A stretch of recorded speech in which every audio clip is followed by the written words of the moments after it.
পাঁচটা ৪৬ মিনিটের সময় সংবাদ পাই টুঙ্গিবাড়ি এলাকায় কাইসমালদা গ্রামে শাহনামের বাড়িতে আগুন লাগে।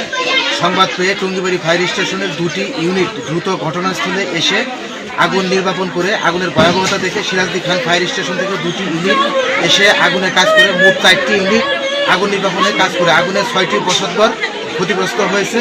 এখানে বসতঘরের মালামাল আগুনে পুড়ে ক্ষতি হয়। তবে কী কারণে আগুন লেগেছে এবং কী পরিমাণ ক্ষয়ক্ষতি হয়েছে তদন্ত সাপেক্ষে বলা যাবে।